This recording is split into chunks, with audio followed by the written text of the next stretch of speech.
IMA hall में आए हुए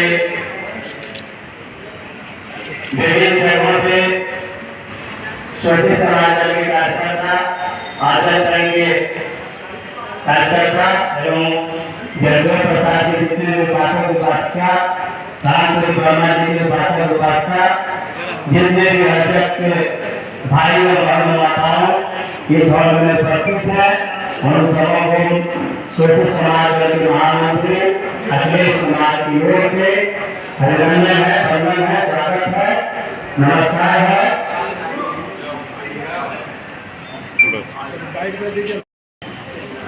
भैया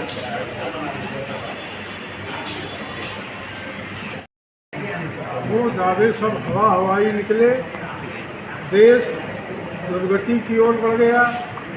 पूंजीवाद, जातवाद और संप्रदायवाद इतना बढ़ा है कि देश की पूरी संपदा 10% हाथ में पहुंच गई और 10% संपदा में 90 सैकड़ा आदमी जीवन बसर कर रहे हैं। जो दबे कुचले लोग हैं, जो मेहनत कश हैं, जो देश का उत्पादन और निर्माण करते हैं, उनकी गरीबी और बदहाली इतनी बढ़ गई है तो उनका जीना दुर्भर हो गया है। नौजवान इतना बेकार है कि उसको कोई काम नहीं है। नौजवान आत्महत्याएं कर रहे हैं। किसान दिन भर मेहनत करता है, साल भर मेहनत करता है और इतना फटे हाल है कि लाखों किसान हर साल आत्महत्याएं करते हैं। इतनी बदहाली देश में फैली है और हमें ये डर है, इसके दो ही रास्ते हैं। या तो वैचारिक रूप से समस्याओं का समाधान इस देश में सामने आए और जनता उसको समर्थन करके सिद्धांतहीन राजनीति का खात्मा करे और सोशल समाज दल को प्रतिष्ठित करे। नहीं तो देश में वही हालात पैदा होंगे जो बांग्लादेश में हुए हैं और उसके पहले लंका में हुए हैं।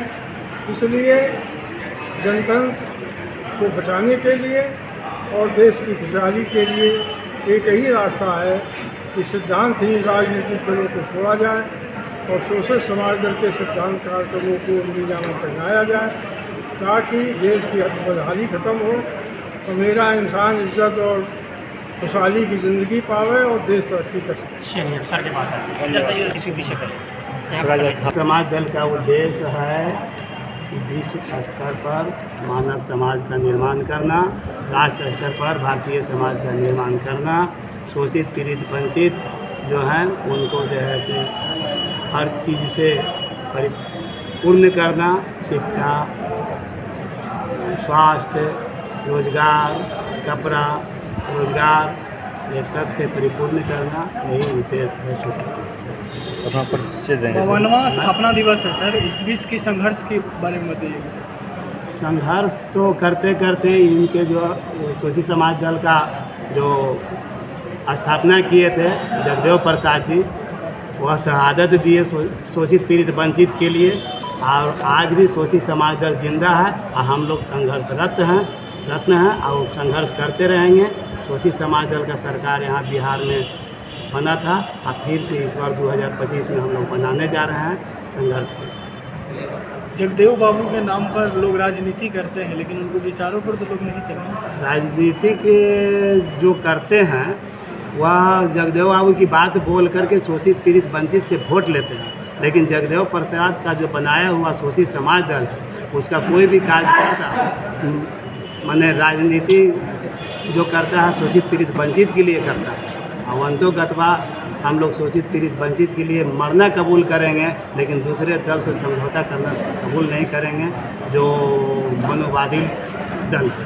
सर कर्पूरी जी और दोनों मतलब एक साथ ही थे, तो कर्पूरी जी को भारत रत्न से सम्मानित किया गया लेकिन जगदेव बाबू को कहीं ना कहीं अभी भी नहीं हो पाया। इस पर क्या कहना है? कर्पूरी जी को सम्मानित मरने के बाद किया गया जब हम लोग चाहे शोषित पीड़ित वंचित या कर्पूरी समाज के लोग जब इतना दिन से बोले तब सम्मानित आज वोट के लिए ये किया। बाबू कहीं ना कहीं सम्मानित जब करना था तो उनके जिंदा रहते भर में करना चाहिए था ना।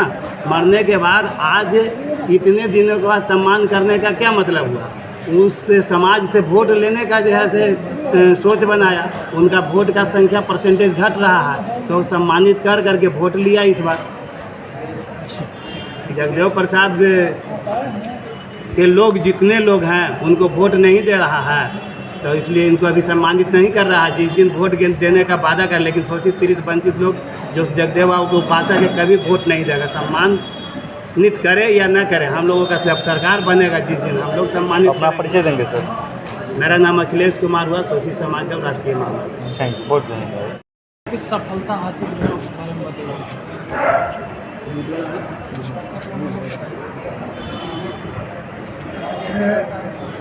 शोषित समाज दल, जैसा कि हमारा राष्ट्रीय अध्यक्ष कटियार साहब आप लोग को संबोधित करते हुए बताया कि भारत देश के 90% जो शोषित पीड़ित दलित वंचित जनता है उनका राजनीतिक पार्टी है और यह पार्टी सिद्धांत की पार्टी है, वैज्ञानिक विचार पर चलने वाली पार्टी है। तो निश्चित रूप से आम जनता को ये वैज्ञानिक विचार दिमाग में कम पहुंचता है या देरी से पहुंचता है, क्योंकि सबसे कठिन ज्ञान विज्ञान का ज्ञान है और आम जो जनता है वो हिंदूवाद में बहक जाते हैं, संप्रदायवाद में बहक जाते हैं, जातिवाद में फंस जाते हैं, वर्णवाद में फंस जाते हैं। और इस तरह से हम देखते हैं कि जो मध्यमार्गी पार्टियां हैं वो मध्यमार्गी पार्टियां इस जनता का वोट ले करके और इन्हीं का शोषण करते हैं। तो धीरे धीरे उनका मोह भंग हो रहा है, मोह भंग होगा और उसी में हम लोग प्रयासरत हैं कि कैसे कार्यक्रम तय करके जनता के बीच जा करके और अपनी पार्टी के विचार को जनता में ले जाएं और तेज़ी से ले जाएं ताकि इस वैज्ञानिक विचार को जनता ग्रहण करें और परिवर्तन हो तो वास्तविक परिवर्तन हो, अस्थायी परिवर्तन हो। परिवर्तन का मतलब मुख्यमंत्री प्रधानमंत्री का चेहरा बदलना नहीं, परिवर्तन का असली मतलब है व्यवस्था बदल जाना, नीति बदल जाना। जो आज कारपोरेट हैं, पूंजीपति हैं, सामंत हैं, उनके पक्ष में शासक वर्ग काम कर रहे हैं और हम लोग चाहते हैं कि देश के जो किसान हैं, मजदूर हैं, औद्योगिक मजदूर हैं, बेरोजगार हैं, वंचित हैं, दलित हैं, इनके पक्ष में कानून बने, इनके पक्ष में शासन का काम हो। इनको धन, धरती और ज़मीन में सब में 90% हिस्सा इनका है, इनको मिले।